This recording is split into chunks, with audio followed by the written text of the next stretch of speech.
Hi, welcome back to the Fighting 29th. I'm here with Matt Blasa, who's going to talk today about the University of Iowa Kumdo program. Kundo and Kendo are very similar, and he's going to explain the differences. And he's going to show us that it's a lot more than just hitting fools with sticks. There's a lot of strategy and mental process involved in the game, and he's going to tell you what you can do to get started and why you should do it.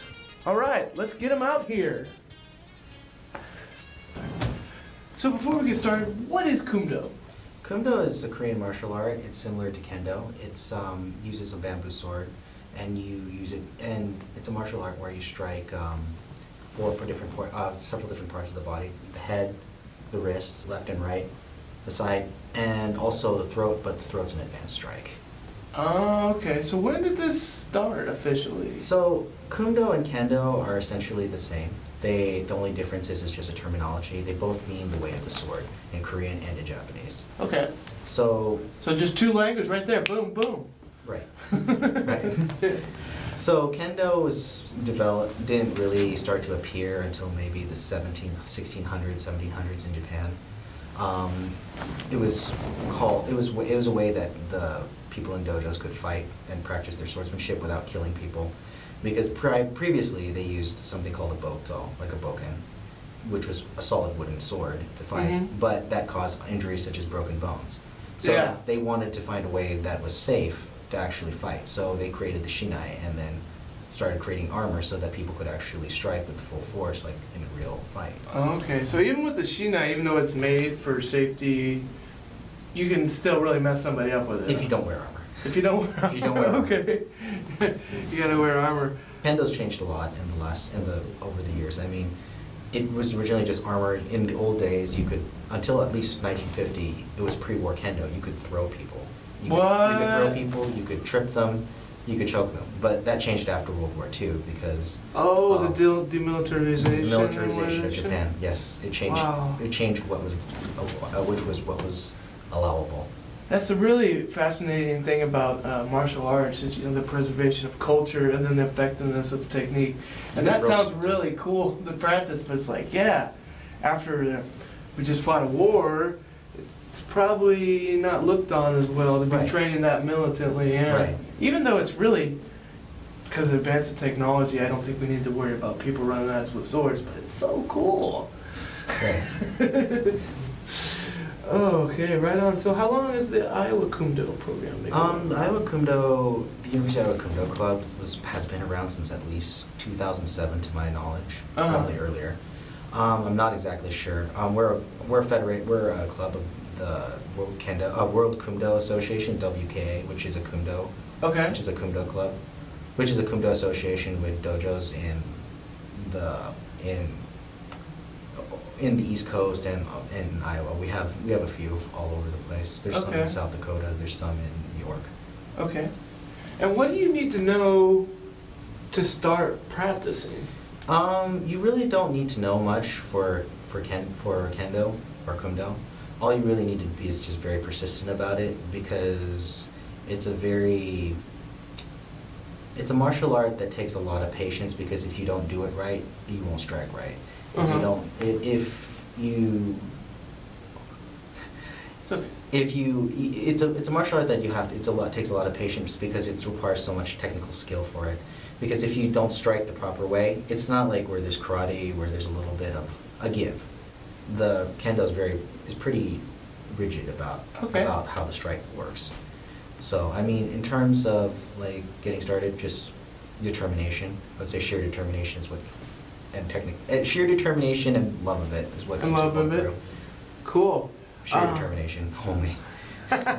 Well, and you need the gear. Well, of course the gear. You could probably start if you just don't have the gear right while you're trying it out, right? Right, of course. Usually when we first start out with new beginners, usually we have them practice swings over and over. Yeah. And then move them to actual strikes, which is very boring, but it sets the foundation Fundamental. for later. Exactly. Yeah. It's fundamental. Cool. Can you show us some of your gear that you guys use? Right now it's called keikogi. Basically, it's your uniform. It's your martial arts uniform. Top part is called the gi. Mine's especially one. It's thin, but usually it's padded. It's kind of thick padded so that in case someone misses a strike, it won't hurt you so much. We have what's called a hakama. Traditionally, hakama was used because the samurai usually used this when they were walking around, but it also has the dual purpose of hiding where your foot positions are on the ground so that people don't know when you're going to strike.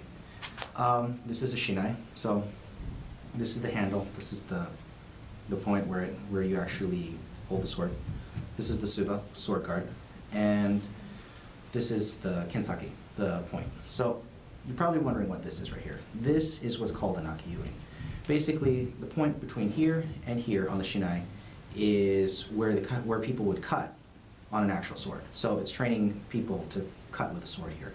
The string on the back here, the string on the back here, the tsuru right here, is used to denote the blade, the back of the blade. So shinai is like a samurai sword. So the bottom part right here, the shinai, that's the blade. This top right here is the back of the sword, which is the blood end.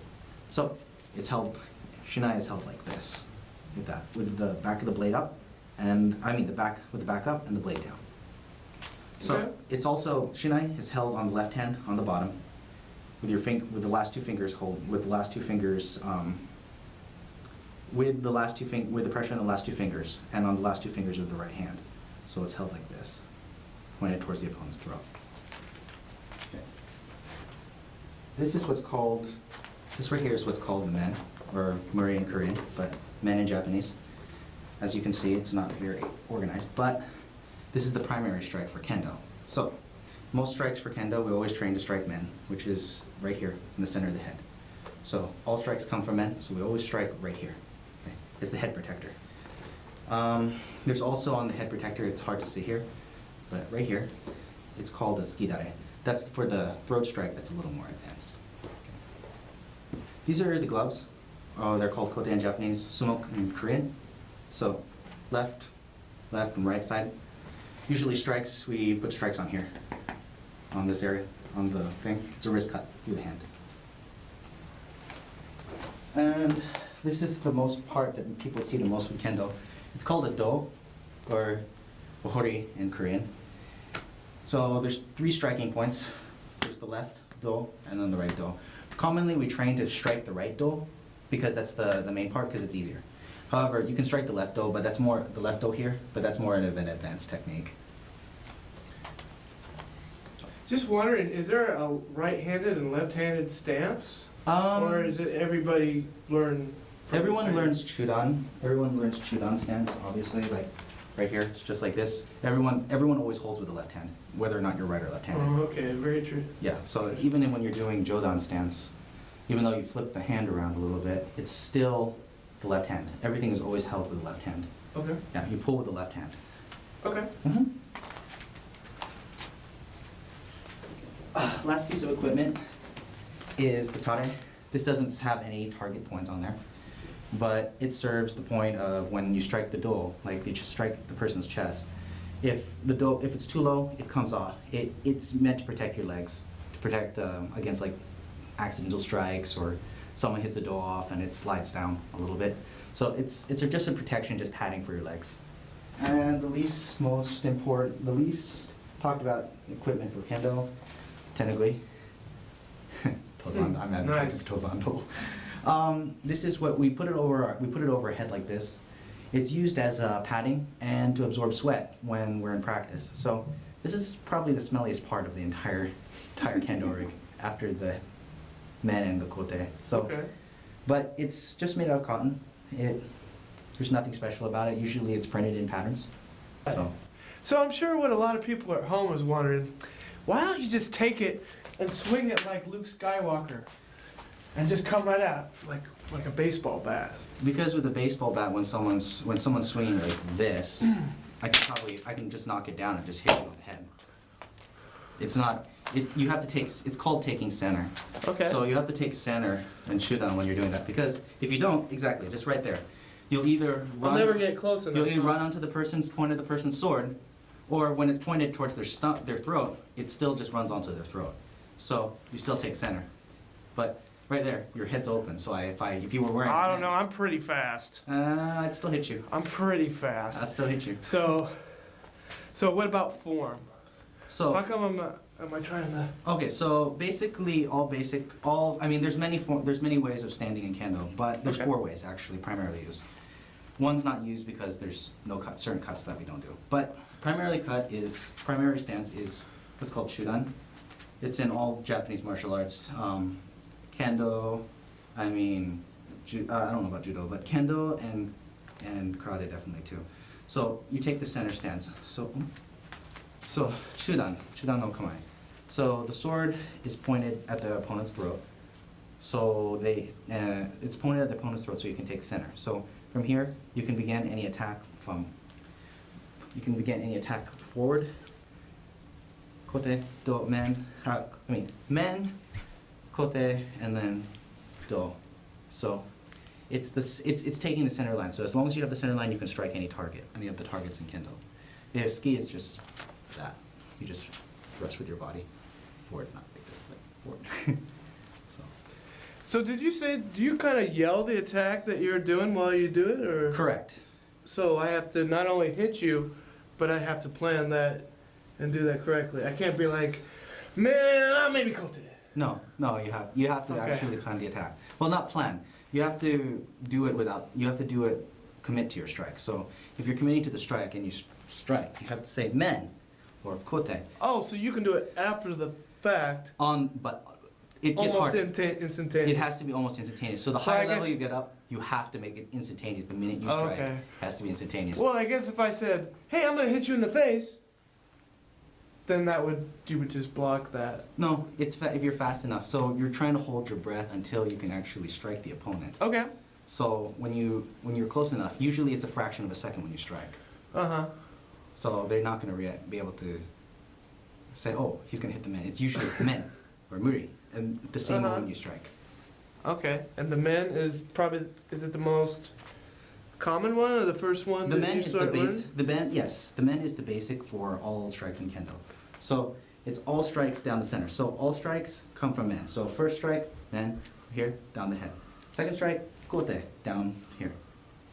Third strike, do, right here. So, right here, I'm sorry. So, they all come from men. See how my left hand doesn't leave center when I do do. Doesn't leave center when I do kote. Doesn't leave center when I do men. And it also doesn't leave center when I do ski. Tell me how you hold. And so, you haven't started any strike yet, right? No. This is just basic. This is basic kamae. basic punch. Okay. And do a quick men. Men! Okay. Start over again. And kote. Kote! Okay. And what's the difference in your hand position there? So men, you're trying to strike up, trying to actually strike the top of the head. So you're trying to strike the top of the head. So you have to make sure that your hands are at an angle, but you're trying to cut through the opponent's head. For kote, you're trying to cut through the wrist. So you only go 90 degrees. Okay. Ideally. 90 degrees, so your wrist motion is what determines Correct. where it's going, not where your arms No. are. The wrist determines like the height. The arms and the wrist. It's all at once. Okay.